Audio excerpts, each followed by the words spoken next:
இன்று தென்மண்டல முதலமைச்சர்கள் மாநாடு நடைபெற இருப்பதாக தகவல் வெளியாகி இருக்கிறது. பாதுகாப்பு ஏற்பாடுகள் எந்த அளவில் செய்யப்பட்டிருக்கிறது, இது பற்றிய கூடுதல் விவரங்களை வழங்கலாம். வணக்கம். தற்போது தென்மண்டல முதல்வருடைய மாநாடு என்பது உள்துறை அமைச்சர் அமித்ஷா தலைமையில சற்று தொடங்க இருக்கிறது. இந்த கூட்டத்தில் பங்கேற்க தமிழக ஜோசப் விஜய் தற்போது வருகை புரிகிறார். இந்த கூட்டத்துடைய துணைத் தலைவராகவும் ஜோசப் விஜய் இருக்கிறார். அந்த அடிப்படையில தமிழக அரசு சார்பாக 2 கவுன்சில் மெம்பர்கள் இருக்கிறார்கள். மிக முக்கியமாக பள்ளிக்கல்வித்துறை அமைச்சர் ராஜ்மோகன் மற்றும் மின்சாரத்துறை அமைச்சர் CTR நிர்மல்குமாரும் மற்றும் தலைமைச் செயலாளர் மற்றும் உள்துறை செயலாளர் மணிவாசன் உள்ளிட்ட பல்வேறு நபர்கள் பங்கேற்றிருக்கிறார்கள். மிக முக்கியமாக ஒவ்வொரு மாநிலத்தின் குறிப்பாக சொன்னா கேரள மாநில முதல்வர் சதீசன், கர்நாடகா மாநில முதல்வர் CK சிவகுமார், குறிப்பாக ஆந்திர மாநில குறிப்பாக சந்திரபாபு நாயுடு, தெலுங்கானாவுடைய துணை முதல்வரும் மற்றும் 6 மாநில தலைமைச் செயலாளர் மற்றும் அந்தமான் நிகோபாருடைய துணை ஆளுநரும் மற்றும் பாண்டிச்சேரியுடைய ஆளுநரும் லட்சத்தீவுடைய ஆளுநர் உள்ளிட்ட பல்வேறு அதிகாரிகள் பங்கேற்றிருக்கிறார்கள். மிக முக்கியமாக சொல்ல வேண்டும் என்றால் இந்த கூட்டம் என்பது 31வது தென்மண்டல மாநாடாக இருக்கிறது.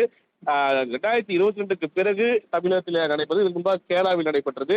இந்த நிகழ்வு நடைபெறுவதை ஒட்டி குறிப்பாக மகாபலிபுரம் முழுவதுமாக காவல்துறை தன் பாதுகாப்பு கொண்டிருக்கிறார். மிக முக்கியமாக நிகழ்ச்சி நடைபெறக்கூடிய இந்த விடுதியை சுற்றி முழுமையாக காவல்துறை பாதுகாப்பு குவிக்கப்பட்டிருக்கிறார். நேற்றிலிருந்தே அதுக்கான ஏற்பாடுகளும் செய்யப்பட்டது பார்க்க முடியுது. ஏனென்றால் குறிப்பாக தமிழக முதலமைச்சர் ஜோசப் விஜய் ஆட்சி அமைத்த 100 நாட்களுக்கு பிறகு இந்த முதல் முறையாக நேற்று உள்துறை அமைச்சர் அமித்ஷாவை சந்தித்து 5 நிமிடம் ஆலோசனை மேற்கொண்டார். அதற்கு பிறகு வரவேற்று கூட பார்க்க முடிந்தது. தற்போது இந்த கூட்டம் நடைபெற்று வருகிறது. மிக முக்கியமாக சொல்ல வேண்டும் என்றால் தென் மாநிலங்களுடைய பொருளாதார வளர்ச்சி மற்றும் நிதி பகிர்வு மற்றும் ஒற்றுமை மற்றும் வலுவான ஒற்றுமையை குறிப்பாக முழு இந்தியாவை உருவாக்கும் என்ற அடிப்படையில் தான் இந்த கூட்டம் என்பது தொடர்ந்து நடைபெற்றிருக்கிறது. மாநில எல்லையில் இருக்கக்கூடிய பாதுகாப்பு, போதைப்பொருள் கலாச்சாரம் தடுப்பது உள்ளிட்டவை குறித்து கூட இந்த கூட்டம் விவாதிக்கப்படும் எதிர்பார்க்கப்படுகிறது. மிக முக்கியமாக ஒவ்வொரு மாநில சார்ந்திருக்கக்கூடிய ஒவ்வொரு கோரிக்கைகளும் மற்றும் ஒவ்வொரு மாநிலத்துக்கு இடையே இருக்கக்கூடிய பிரச்சனைகள் குறித்தும் கூட இந்த கூட்டம் விவாதிக்க இருப்பதாக தெரிகிறது. குறிப்பாக தமிழக அரசு சார்பாக தெரிவிக்க வேண்டும் என்றால் ஏற்கனவே காவிரி விவகாரம் பூதாகரமாக இருக்கிறது. குறிப்பாக மீண்டும் ஒரு வரைவறிக்கையை ஜல்சக்தி துறைக்கு கர்நாடக அரசு கொடுத்திருக்கிறது வரைவறிக்கையை. அந்த அறிவிப்பு தமிழகம் தொடர்ந்து எதிர்ப்பு தெரிவித்து வருகிறார்கள். ஒருபுறம் மறுபுறம் குறிப்பாக வனத்துறை, கர்நாடக வனத்துறையினால் 3 தமிழகம் சுட்டுக் கொல்லப்பட்டிருக்கிறார்கள். இது ஒரு பிரச்சனை பூதாகரமாக இருக்குது. இருந்த போதிலும் மாநிலங்களுக்குரிய கனிம வளங்கள் குறிப்பாக மற்ற மாநில அனுப்புவது தொடர்பாக ஏற்கனவே கட்டுப்பாடு தமிழக அரசு விதித்திருக்கிறது. அது தொடர்பாகவும் மற்றும் போதைப்பொருள் கலாச்சாரத்தை முழுமையாக தடுப்பதற்காக கேரளா மாநிலம் ஏற்கனவே டூஃபான் என்ற ஒரு திட்டத்தை கொண்டு வந்திருக்கிறார். அது மாநில எல்லைகளை கண்காணிப்பதற்கு பயனுள்ளதாக இருக்கும் என ஏற்கனவே கேரள உள்துறை அமைச்சர் கூட முதல் சந்தித்திருந்தார்.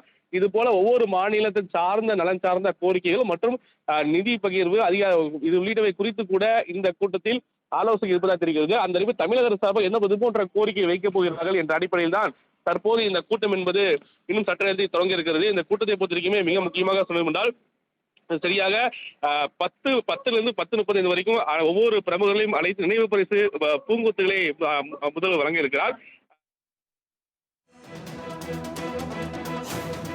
விவரங்களுக்கு நன்றி நௌசாத்.